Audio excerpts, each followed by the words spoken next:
Thank you for listening and subscribing to the Reconstructing Inclusion podcast. Also, if you haven't bought Reconstructing Inclusion, Making DEI Accessible, Actionable, and Sustainable, my book, please pick it up. We also have a Substack now under the name Reconstructing Inclusion. I'll be putting more content on that Substack before you know it. Hi, Amri here.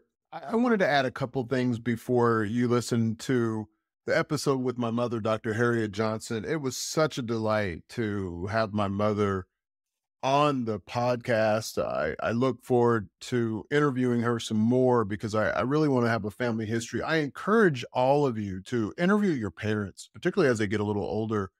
There's so much richness, and regardless of what your relationship might be, you're going to learn a lot about them. You're going to learn a lot about your family history. You're going to learn a lot about yourself. And do it more than once. Some things might be repeated, but I think it's worthwhile. And I wish I would have done it with my dad, and I'm going to look to do it with some of my other relatives. A couple of things that my mother and I didn't talk about that you can pay attention to. One, we never talked about racism as a barrier. Not one time in my life did my parents talk about racism as a barrier. And my dad went through some crazy stuff, people trying to sabotage him, etc. The other thing we didn't talk about was desegregation in Kansas. Obviously, desegregation happened because of a court case that was based on Topeka, Kansas, Brown versus the Board of Education. But my mother did not have the same experience as my father, even integrating in Topeka. She didn't have that dehumanizing impact.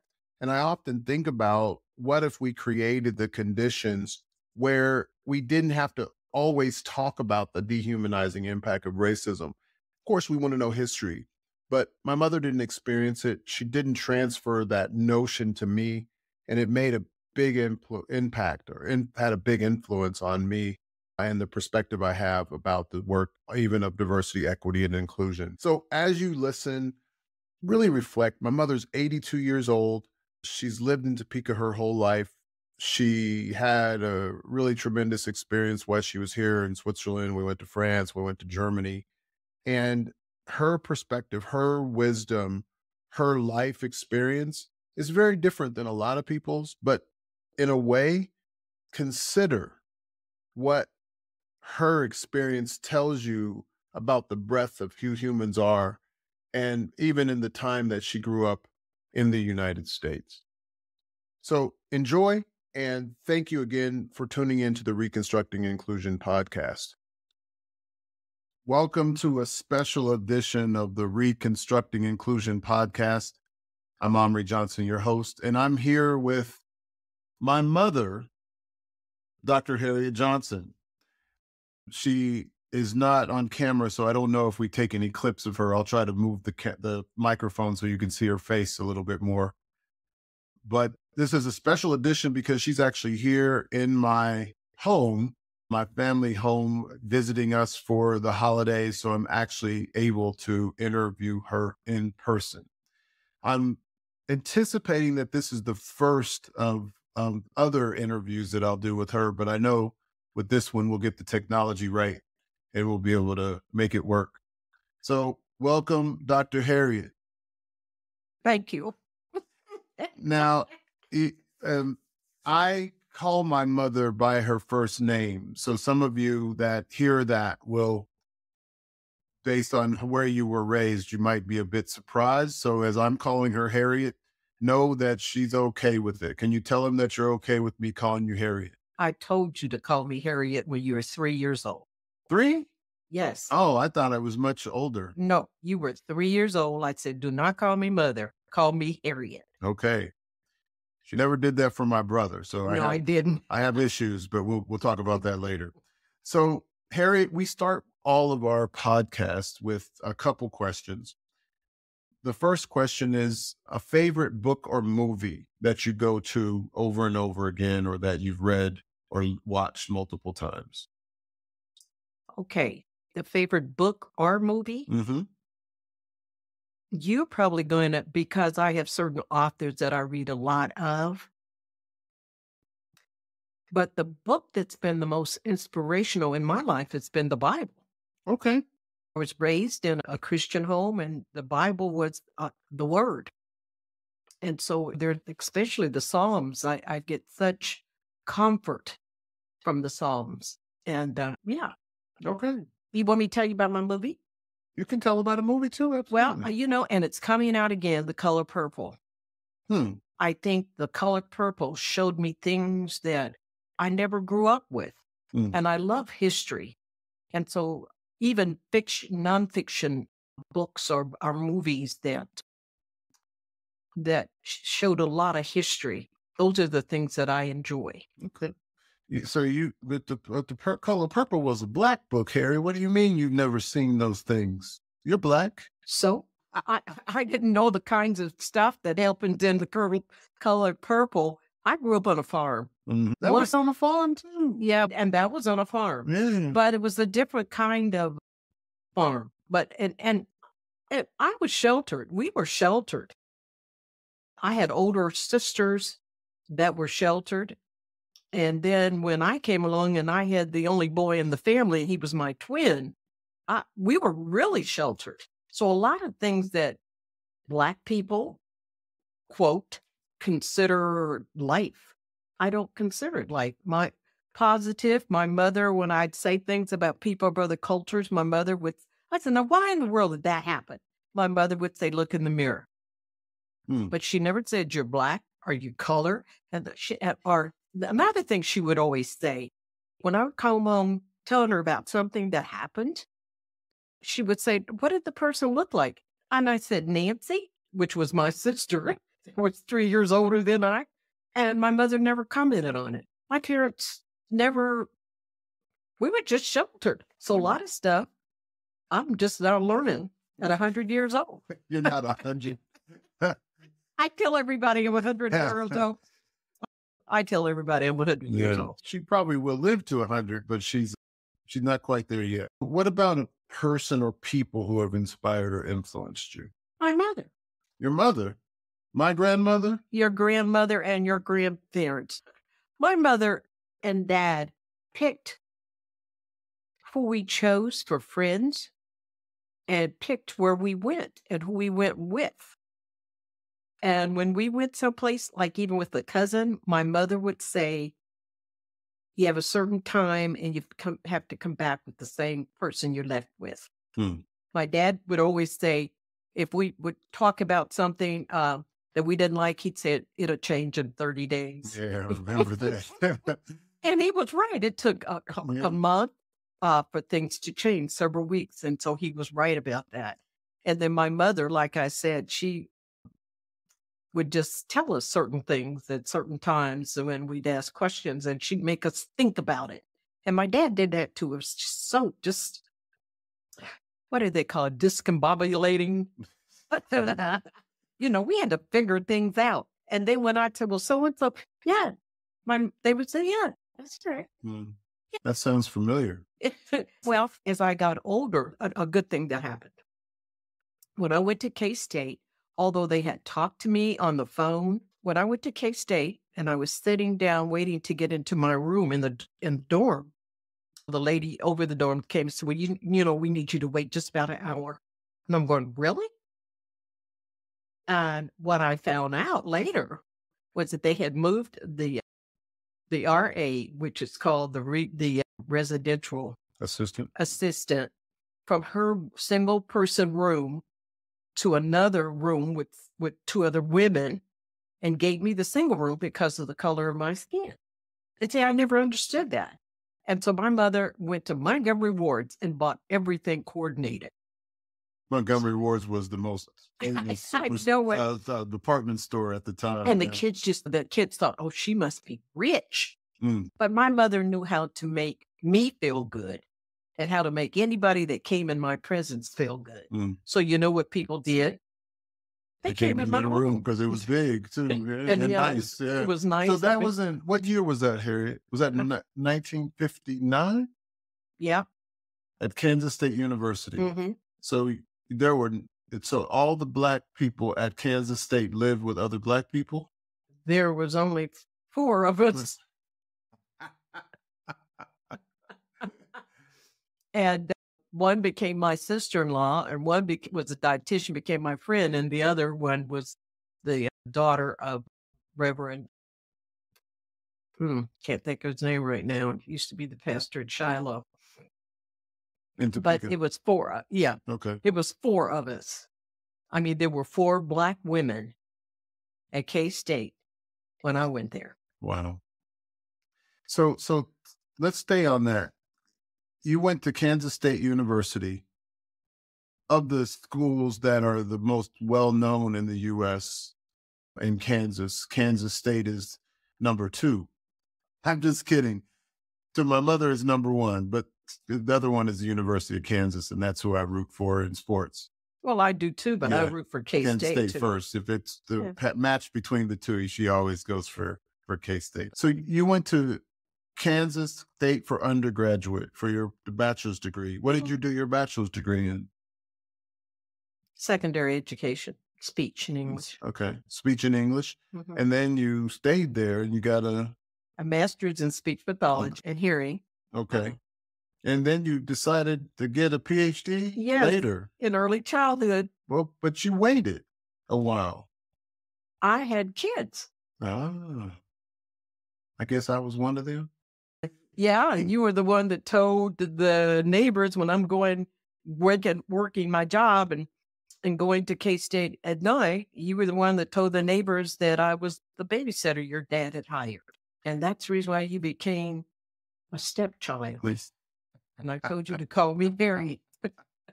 So you were going from Topeka to Manhattan. How long is a drive is that?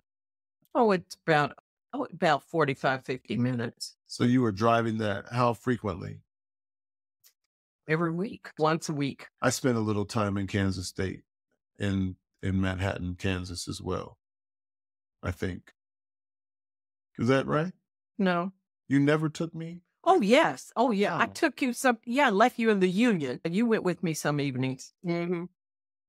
Yeah, so you did your PhD in early childhood development, and then after that, because you had been working for a while as a speech pathologist. Right. But you did some other things in between being a speech pathologist and then later in your career. I remember you built a preschool. Well, I had a preschool for the church. We built a new church, and the pastor said he wanted a preschool. So I took a leave of absence from my job and opened up the preschool. What was it called? You know what? I can't remember that. Oh, it was called the Learning Tree. Do you remember why it was called the Learning Tree? No. I remember there was a book called The Learning Tree, and then right. it was turned into a movie. Right. It was a Black movie. Okay. Yes, it was. I have to look that up, so we'll put that in the show notes. But right.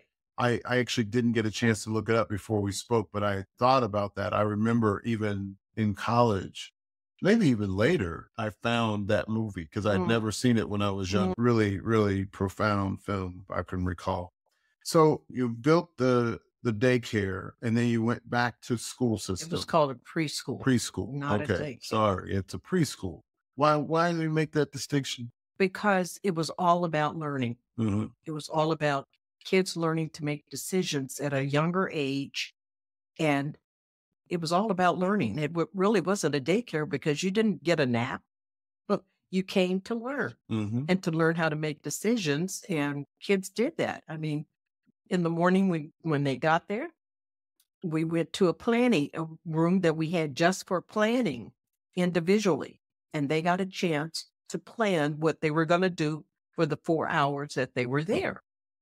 And if you didn't like what you planned to do, you had to go back to the planning room and change it. And so then you went back to the school system as a speech pathologist. And did you start your PhD right after that? Or I had been working on my PhD. You've been working on it simultaneously. Yeah. And then after you finished your PhD, you did a bit of a career shift. I went into administration, which I really didn't want to do. Why not? Well, I explained to the superintendent when he asked me about taking a job as an administrator. I said, if I'm going to be treated like what I've seen, it's not something I want. Mm. I said, it's like a bologna sandwich. I said, have you ever had a good bologna sandwich? You know, with the mayonnaise and the tomatoes and the lettuce. Mm-hmm. But if the bread is soggy on the top and soggy on the bottom, it's not a good sandwich. Mm. And I said, and that's what happens. Parents beat you up on the bottom, and at the top administration beat you up at the top. And so right in the middle, the good stuff is right in the middle, which would be me. But I'm being hit on both sides of my sandwich. So it can't be a very good sandwich. And then what was the response? He said, I've never heard of anything like that. When do you want to start? Well, I can't start when you want me to start because I'm running a camp and I've got 50 kids in this camp and I've got to get this camp over and then we can talk again about it. So he knew that you didn't want to be a bad bologna sandwich, be in the middle of a bad bologna sandwich. Yeah, right. And was that your experience? Did you have a good experience? I had watched that. No, that hadn't happened to me because I'd have told him the one thing that had happened to me, I had a supervisor one time that he really wasn't my supervisor and he did not know what he was doing. And he came to me and I had done something. And he said, Harriett, I don't like what you had done. I said, I did it because of the kids and I'd do it again. And I said, and if you ever come to me, something that I did that you felt that it was wrong, I will immediately resign and file charges against you. Or he thought it was wrong. And I forgot what it was, something I had done for a group of kids, and these were kids. But he didn't come and ask you, just automatically. No, he just automatically. Yeah. And I have a problem with that. Mm-hmm. If you haven't looked at what I have done and even talked with the person that you say this happened to, then don't come to me. And I had seen that happen, and I thought, it's not going to happen to me once I become a principal. You are not going to beat me up at the top and beat me up at the bottom. And let me tell you, when I was an elementary principal, the food was not good and that they were feeding the kids. And so one day they ran out of food before my sixth graders got a chance to eat. Mm. And they sent this leftover stuff. And the kids kind of looked at it, and I said to my workers in the kitchen, throw it in the trash. And I went to McDonald's and bought 60 dinners for my kids. And they didn't like that. And I said, I didn't use your money. I used my money and bought them food because they had to be at school for another 2.5 hours. And so I'm going to let my kids go hungry. It's not going to happen on my watch. I don't hear about those things happening these days. So you did an elementary principal, and then you went to, did you do middle school as well? I refused to do middle school. I didn't even like them. I was a middle school teacher for a little while after college. It's the hardest job. It's the hardest job in the whole world. Yeah, it's so hard. I've forgotten a bunch of hormonal little kids that think that they're grown. But then you went to high school. Right. As an assistant principal. I was in high school then. I was really scared you were going to come to Topeka High School. I know. That's the only one I didn't go to. I'm so glad you didn't. That would have been hard. But you went to two schools in Topeka. Highland Park first, right? Right, and then Topeka West. And Highland Park was a predominantly Black school. Then yeah. Were the schools different in the way that you worked with the students and the staff? The difference in the schools were, at that time, Topeka West was the school where the people that had money and education sent their kids. The difference was, at Topeka West, the parents talk. The parents would say their kids were always right, even though they were wrong, even though I had to send some home because they had smoked too much weed, couldn't get up. I mean, Topeka West, I had to go to school, knock on the door, and said, are you coming to school today? Get up, wash yourself up. I'm taking you back to school. You know, the parents always took up for the kids.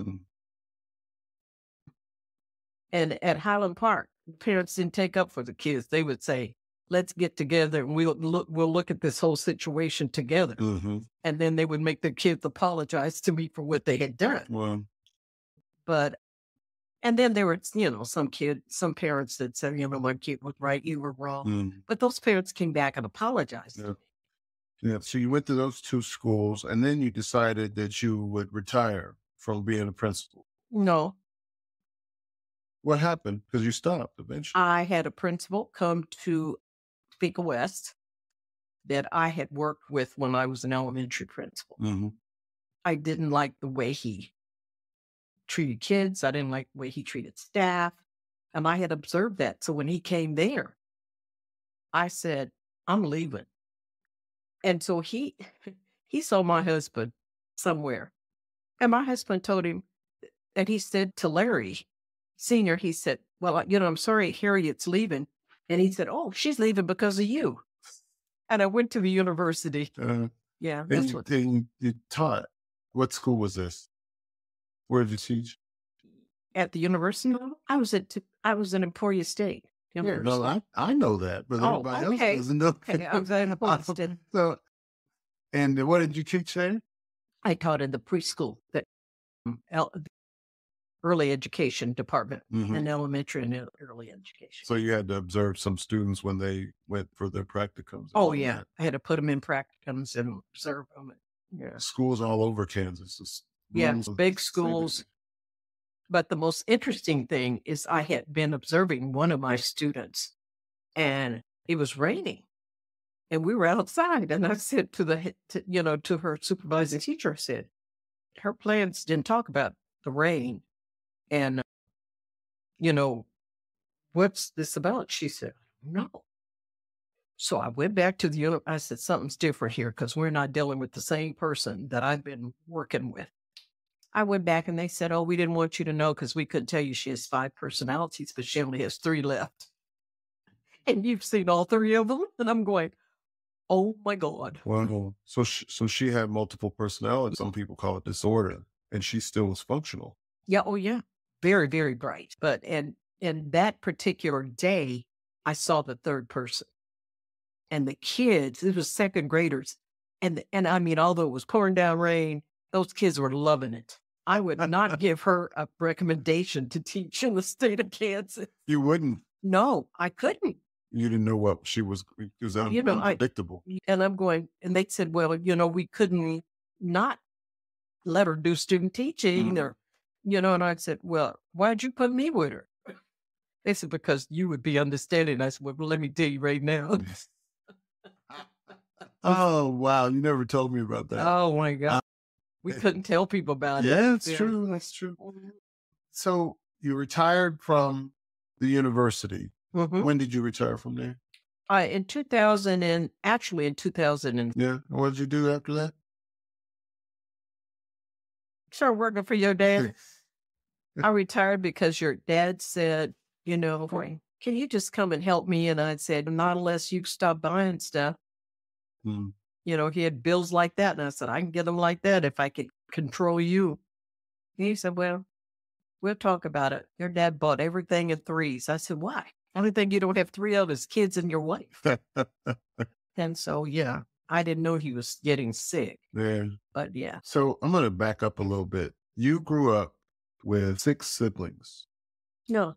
Well, you had 6 siblings, but you grew up with 2 of them. Right. Really?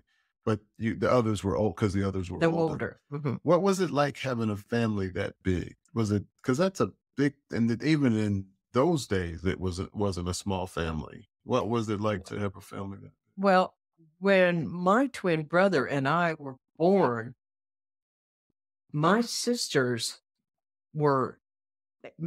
sister's 18 years older than I. Mm-hmm. And they were 18, 17, 16, and 15 years older than us. And my mom did not take care of the older ones. We had to live in what they called now a nanny. Mm-hmm. And so we had to live in nanny until we were 5 years old. Until my twin brother and I was 5 years old. And so when we got to be 5 years old, we left the city and moved to the country. And then we didn't have a nanny anymore. Mom told Daddy she wanted to raise us by herself. Mm-hmm. And she did. So it was never like we were, because when we came along, the older ones had gone away to college. Mm-hmm. Bobby and Louise, and then Jean had gone. Jean was 16, but she went away to college because she was like gifted and everything, but she went to Harriett. Of course, when she got out of school, she couldn't get a job because she's 19. Too young, yeah. She was too young to be a nurse. Yeah. So, hello, did your parents, your mother moved, grandma, Essie, moved to Kansas City with Papa Daddy? Where were they living before? Muskogee. They were in Oklahoma, and they met there? They met before but they met at Henrietta. Was it Henrietta? But they got married, I think, in Muskogee. Henrietta, Oklahoma. They were in Oklahoma. And so they had, how many, was Papa Daddy's, we called my grandfather Papa Daddy. I later found out his name was Irvin, but they called him Udeby. In Black American culture, you could have a lot of names and be the same person. How many siblings did Papa Daddy have? He had 2 sisters, and I forgot the other one's name. And he had 1, 2, 3 brothers. He had a brother named Cecil and one named Phil, but I don't know. I never knew the other brother. So I think it was 5 of them. 5 of them. And 6 with him, with Dad. And how many, and Grandma had how many siblings? Oh my God. I'd have to count them on my finger. Douglas, Alice, Cecil. I think Mom had 6. I think she had 6 siblings. So Douglas, Alice, Inez. Douglas, Alice, and Inez, and Mama, and then Cecil. I don't remember. She seems like she had 3 brothers altogether. I don't remember. Douglas was a sister. Just be clear. Douglas is. You're named after Douglas. There's Alice, Douglas, and Inez, and Mom. And then there was What Cecil. was that? Mom. Mom. I said Yeah, Mom. your mom. Okay. And Cecil was the youngest brother. That's 5. But it seems like there was another one that passed away before we were born. Did you know your grandparents on both sides? I didn't know anything on my mom's side. On your mom's side, or I know my grandmother because I look just like her. Your Dad's paternal? mom. Yeah. Did she ever? You met her? Yes, Oh, and she came to Kansas City. What was her name? Can't remember right now. Yeah, it'll come back to you. But you never met your paternal grandfather. No, I never met. Okay, because your parents had you when they were basically. Mama was 43. So that when Papa Daddy was 44 when he had you, almost 42. Yeah, Grandma was about to turn 43, and Papa Daddy was up 40, already 43. Probably It was 44 that year. And then, but you never met great grandma Nancy. No, Never. because she died when Mama was 18. That's where my mother left college to go home and take care of her other sibling because her oldest sister had gotten married. And so mom's mother got sick. And so she went home to take care of her. And Inez. Talk about your mother and your father. I remember one of my early memories of Papa Daddy was that I knew he would go to a job, but I wasn't around him that long to see him at a job. But I remember he went to a job, but then he always went to the market. Those are the 2 things that I remember that he went, and it was only a short period of time I remember him going to a job, but I remember the market the most. So Papa Daddy had a job and a business? No. Dad worked, first of all, he worked at the packing house. And then he became a meat inspector for the packing house. And then the garden, when we moved to the country, our job for me and my sister Nancy and Harold was to get the garden. So Mama would Dad would plow the garden. And then when he was at work, we would come home from school. We would plant the garden. Mama would tell us what we needed to do. And then when the garden got up in the spring and the summer, my mother we had to shell the peas. Me and Nancy and Harold had to shell the peas before we could go out and do fun stuff. And then we would take the produce, Mom would have it all taken out of the garden. And on Saturdays, they went to the market. Well, when we got old enough to go to college, my mother came up with all this money because the money that we made from the garden, they put in accounts for Nancy and Harriet and Harold. They put the money so that we would have tuition for college. Wow. So in modern day terms, your parents' side hustle paid for your education. Well, there wasn't a side hustle. To a lot of people, that would be to garden and you still have a job. That's a side hustle. Well, my mother didn't have a job. That's She stayed at home mom. She didn't even have the nanny anymore. Miss Roxy got too mean. Yeah, but Grandma also had other businesses. Well, she had she had a floor shop. She opened that when she was in her 80s, 70s, 80s. She was 75. And she used to have a thrift store. Mm-hmm. And she made soap. She was always doing something. Making stuff and selling stuff. And then you have a twin brother. Yes. And so you all ended up splitting to go to school. So you went to Kansas State, he went to Washburn. No, he went to Kansas State. And then Washburn offered him a basketball scholarship. Ah, so that's when he transferred. So the sophomore year, he transferred to Washburn and finished at Washburn. Okay. Yeah. And so I have two uncles that went to Washburn. I didn't even think about that. Because Uncle Saccone went to Washburn on a sports scholar, but he was already, was he still there when Uncle's? No, he was already gone. So when you think about today and you taught diversity when you were at Emporia. Yeah. What was it like to teach and talk about diversity then? Probably, I still have, we used to put a paper on the wall and one student would write and they would call out, when we dealt with the different race or ethnic group, like Hispanics, and they would write out everything that they knew that, and my classes were 99% white, white farm. Mm-hmm. Right, rural. And so, very rural. And so I was looking at that not too long ago, the different names they called, they called Asians, they called, Blacks, they called Hispanics, they called Indians, just the names. They were some of the names that they called different races of people. Some of them I hadn't even heard. But, when you come from... They were derogatory names? Some of the names were derogatory names. Mm-hmm. And it's not too much different to me in Kansas now. Mm-hmm. I mean, there's more appreciation and understanding for diversity, but the way people really feel inside, it probably hasn't changed that much. Mm-hmm.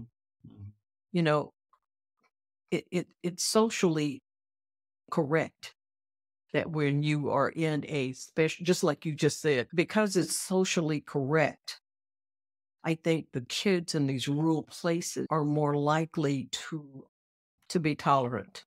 But the deep feeling, and you can see that with all these different groups, name groups and things that have come up, they basically, the country kids and the country boys, they ain't changed. Yeah. They still, and they've been able to say, they think they can, and they do. I can wear my gun open in a restaurant, bringing my 4 kids in with me. It's just, it hasn't changed. You didn't, this is something I talk about a lot. I grew up privileged. There wasn't much that I've ever wanted for. So thank you. And sometimes it gives me a perspective that makes me a little less able to, when something happens and it might be racialized, and somebody does something that I might perceive as racial, I just it doesn't faze me. I don't get upset about racial stuff at this point in my life. I think when I was younger, I might have occasionally, but now I don't. And I sometimes wonder if that came from my upbringing or just my maturity? And did you have that experience where when somebody did something that you perceived as racist, that you just kind of like were like, that's stupid. Like, how did you respond to it? Because now it doesn't even, it doesn't occur to me to respond to it anymore. My parents, like I said, when things would happen, and I'd say, "Oh, well, she looked like Nancy," or like, "Oh, she looked like Jean," because those were my light sisters. Okay, they're with red hair. Okay, especially Jean. That could probably pass. Oh, Jean did. Yeah. Oh, when Jean was at college in the South, she was always in trouble because she would be when they would movie theater. She would be up in the balcony, and they'd go up and get her and say, "You're not supposed to be up here." And she said, "I can be where I want to be," and she wasn't trying to pass. She resented her color. Right. But my parents, because there was so much diversity in our upbringing with color, that my mother always said, "Now, look in the mirror," that kind of stuff. They never said to us, "Then, that person's white, that person's Jewish, that person's this. So you need to do." They never said that to us. They always said you could be as good as you want to be and as bad as you want to be, but we're always going to be here for them. And they always were. So we never made a big deal about color in our family because color is just color. You can't help how you were born. I mean, you can help who you marry, and you can help how you kind of turn out to be, but you can't, say, "I want to be born by these parents and these parents. And I want to look like this." That's a divine thing. Yes, I mean that you can't. I mean, you can't choose. That. Yeah, So, I'm gonna switch to Larry D. Johnson Sr. When did you meet your now deceased late husband? well, he was hog wild and coon crazy about me. I know that, but that was when we were 5 years old. He was hog wild, Not coon crazy when he was 5 years old. At 5 years old, that's what he told my brother. All right, I thought that he had done that when he was in his 20s. No. No, he did that when we was 5 years old. Oh wow! So you knew him since you were 4. 4. At the campground. Okay, We met that's at a campground was a church place, Mm-hmm. and but you lived in 2 different towns. Yeah, he lived in Topeka, and I lived in Kansas City. Okay, and so you all basically saw each other at church events on a regular basis. No, just once a year. Once a year. Mm-hmm. Wow. So you saw him once a year until you went to college? No, I was a teenager. We got to be teenagers. Then I would spend the week with either Della's mom, 2 weeks with Della's mom in the summer, and I would see him at church. And then we went to camp meeting. We stayed at the campground. Right. Yeah. Those were the days. I got the end of that era that you could stay at the summer campgrounds that everybody came and we had church in 100-degree Fahrenheit weather. So you all got married in what year now? 1961. 61. And then you had my brother in 64. Or did we get married in 62? I don't remember all that. Okay. And then, so you had Larry in 64. Didn't I have him in 62? No, because that would make him 8 years older than me. Oh, okay. I must have had him 64. We had him the second year we was married. And so Dad was always going to be a mortician. Always. You knew it. Yeah, he was always going to have his own funeral. He liked that kind of stuff. He talked about it when he was young. Yeah, he should have lived to carry it through. Yeah, he did carry it through. He did. Yeah, he did. What do you remember most about him as a business person? Integrity. Larry would say things like, if I'd say, I wouldn't be burying nobody else from that family. They didn't pay you the last time. He said, his thing was, if me, then who? And I'll go, what? If not me? If not me, then who? And I'm going, But, my husband loved Topeka. He loved the people in Topeka. I never heard him say one bad thing about anybody in Topeka. Now, I did, and I do, And when he died, I said, this is a business. Lot of respect. People had a lot of respect for him, not only because he was a businessman, but he was a man of honor. Mm-hmm. And he was very caring, to the point I told him, that woman's too fat. If she falls out at this funeral, don't you pick her up. I mean, he was having back trouble. And sometimes the certain ones would just go fall out. If they saw Larry walk in, they go fall out. And I'm going, and he would just kneel down and, come on, let's get up. Oh, we don't do that no more. You fall out, you're gonna be on the floor and call them. Mm-hmm. What is it that you think he would be saying today? Now we're here in Basel, Switzerland. Your son has moved thousands of miles away from the U.S. You're here. What would he say today if he was here? No, I would have just come to visit. He would have moved here. Once I was born, that would have been the end of his career in Kansas. I would be doing exactly what I'm doing today, visiting, and he would be here. Wow. So you would have left the living with his wife to come with his grandson? Yes. Oh, okay. Well, we would have had a room for him, right? Me and Kyle would have been in the same room. No, he would have bought a house or rented a house or whatever. Oh yeah, there would be no doubt in my mind that he would be with his son. Or I would have loved it. It would have been fantastic. And he would have loved. Kai would have been his kind of man. Mm. He's strong and self-willed. That's great. So you worked and lived and gained a lot of wisdom. If you were talking to young people today, wherever they might be in the world, what advice would you give them? Follow your heart. Really? Yeah. Why? Because sometimes following your heart means it's more difficult. Take your time. You know, I'm not a sensitive person. Mm. That's always what I've tried to do, is to follow my heart. If I prayed about it, thought about it, I have to think about it before I pray about it. Mm-hmm.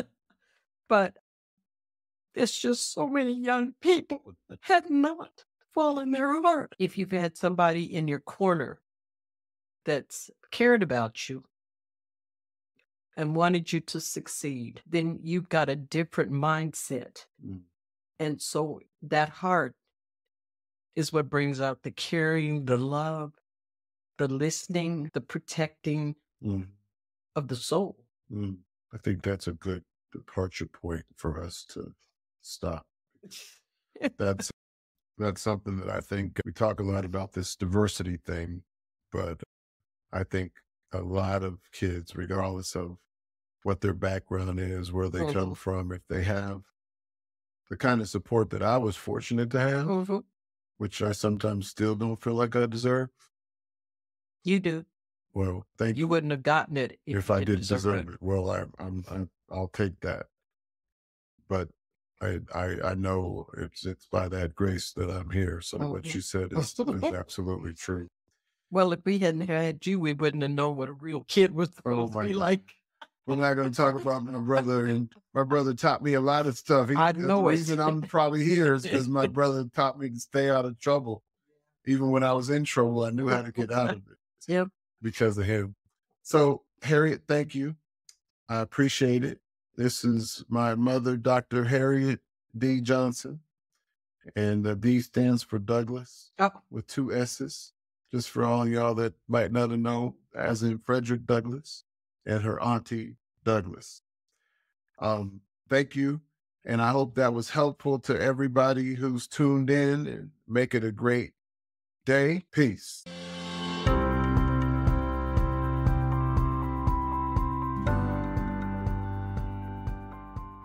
If you are committed or simply a little bit curious about how to make DEI accessible to everyone, actionable, that is, unambiguously prioritized and sustainable, aligned with personal and organizational purpose, hit the subscribe button. Make it a great day. Peace.